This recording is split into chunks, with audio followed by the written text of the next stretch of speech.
Hey, what is up everyone? Welcome back to another review, and today I'm taking a look at Japan's second favorite giant robot, which isn't actually a robot, and that of course is Eva Unit 1 from Neon Genesis Evangelion. Now Eva Unit 1 is no stranger to action figures, model kits, collectibles of any type, so what makes this one right here, the Robo-Dou by Threezero, any different? And that is that this packs in more metal than the metal build. This thing is crazy heavy. So before I start into anything, I will mention that this was sent onto me directly by Threezero themselves. So I will throw a link down there in the description to their website so you can check it out. This costs, I think, $128, and I have to say, for something that is this metal and hefty, that is not bad. Once again, I did already take a look at a couple of their figures before, which includes the Ingrams from Pat Labor, and the DLX version of Optimus Prime from Transformers Siege. So if you want to check any of those out, do. They're absolutely awesome figures, and that is the same for this right here.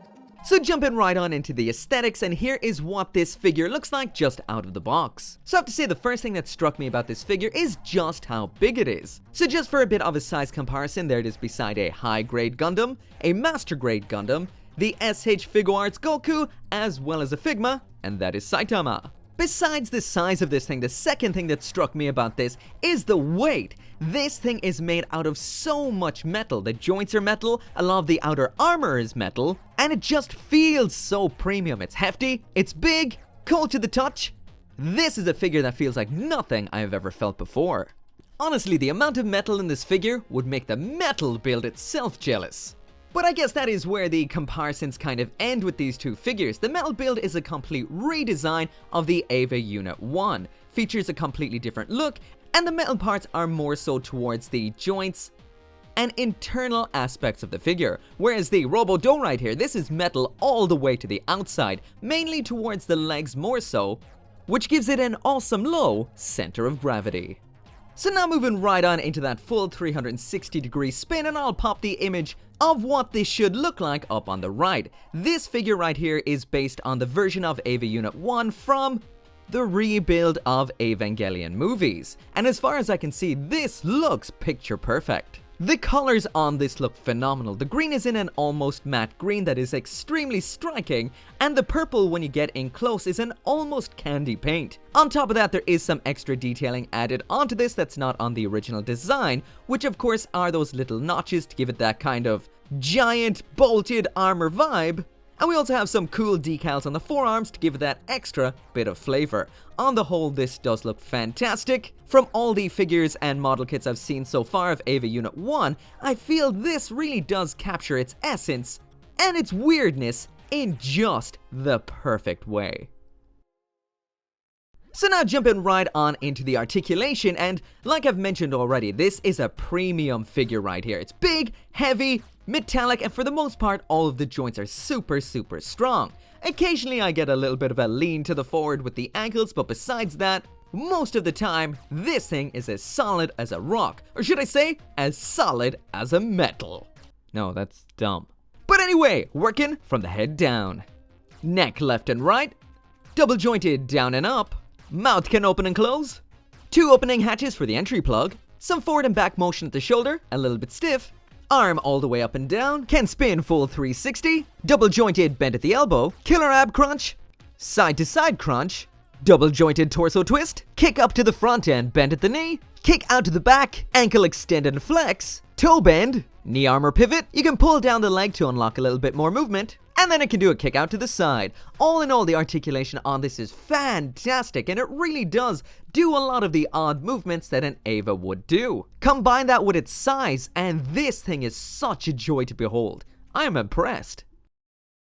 So now jumping into the accessories, and here's the Robo-Dou Eva Unit 1 with absolutely everything that comes with, which is a full stand, as well as a whole host of weapons and accessories. So first up in here we do have that full stand. This is pretty similar to what we would have seen before with some other Robo-Dou figures, being the Ingrams. So that means this does have an angle shift as well as an extension, both of which do lock into position. And as for the arm section up top, this you need to pull out and adjust manually, and it has some spokes in there that keep it in place. Also, the design of the arm on here is based on the entry plug from Evangelion, so that is a very nice touch. But I will mention, this locks in and locks in hard, and is kinda hard to get out once you get it in there. So as usual with the premium figure, you might want to be careful with that. So next up, taking a look at the hands, and what we've gotten here is those wide, relaxed hands that have been on Eva Unit 1 for the entire review.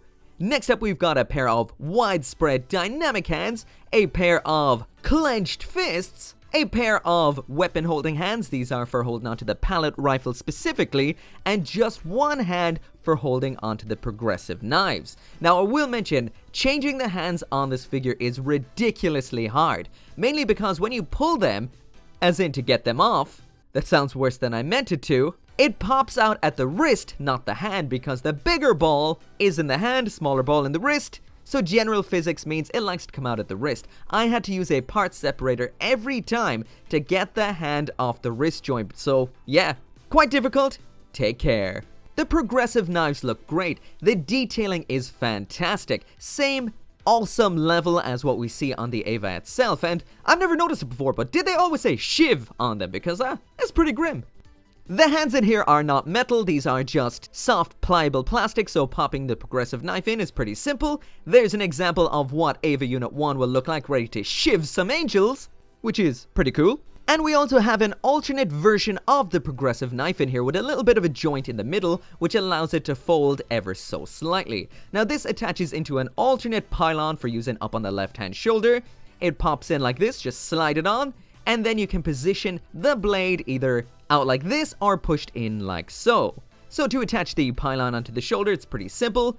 The pylon just pops off pretty easily, but popping on the alternate version I found a little bit difficult. It did not want to go on and took a little bit of forcing, but I got it on there eventually. Then I slapped one of those widespread dynamic hands onto its arm to give it a kind of look that it's reaching for that progressive knife, and on the whole, this looks fantastic. Once again, the sculpt here is great, the accessories are awesome, so this just looks so cool.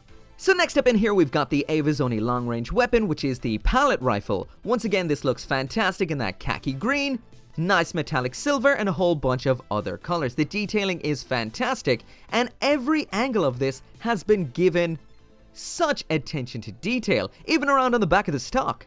Looking pretty good. Getting this into the hand, I had a little bit more difficulty than I had with the progressive knife, but that's mainly because I should have just attached it into the hand with the hand disconnected instead of fighting with it. But once again, soft hand, pretty easy, and there is what it looks like once attached. Once again, absolutely awesome. And if that angel didn't die from the shivin, it's gonna die from getting shot. Or not. These weapons never did anything, did they? So next in here, we've got a different version of the entry plug. This one has a posable wire attached to it, so you can wind this whichever way that you like, and this attaches into the exact same hole in the Eva's back as the stand does, so that means you cannot use this in conjunction with the stand, but it's still a pretty cool extra. Last up in here then, and this is my personal favorite accessory in this box, and that is the awakened version of Eva Unit 1's head. Sure, the awakened version of Eva Unit 1 is usually, well, orange and missing one of its arms with the weird ghost arm, but there's something so cool about seeing this awakened head on the green and purple variant. The head looks gnarly, the teeth look cool, those eyes are full of crazy, weird Eva emotions, and honestly, this looks so good, and this is what I'm gonna leave on this figure forever. Popping it on is pretty easy, the head comes off easier than I thought it would. Once again, of course, be careful, and popping the alternate head on is simple too. And I almost forgot the entry plugs. We've got two variants of the entry plug in here. One is a longer one, which can be put into that hatch and sticks out like so to look like it's been ejected. The other one is a version which is all the way in, so that means you can put this in, then close up the hatch. Pretty cool. So yeah, that is it for the review, and what can I say? I am so impressed with this figure. Once again, I thought this would be kind of like the Robo-Dou Patlabor figures, but it isn't because a lot of the metal structure of this particular figure is towards the outside, especially down in the legs. It feels cold to the touch. It just feels so premium. There's something about a metal figure that is so impressive. So yeah, it goes without saying that I am super impressed by this figure right here. Images can never do this justice. It's the feel of it in your hand. It's rock solid, made of metal, pretty damn big, and will look awesome in any collection. Once again, thank you so much to Threezero for sending this on to me. If you want one of these of your own, I did throw a link to their website down there in the description. As always, thank you so much for watching. Make sure to come back for more reviews, and I'll see you next time. As always, I cannot end this video right here without thanking each and every one of you guys for watching this video, for dropping a like, subscribing, and of course to each and every one of you that supports me over on the channel memberships or over on Patreon, like Craig Jerry, Tyler Sanders, the Ambassador for Asymmetric Cats, Caleb Engelhart, Sean T, and Brian Perez.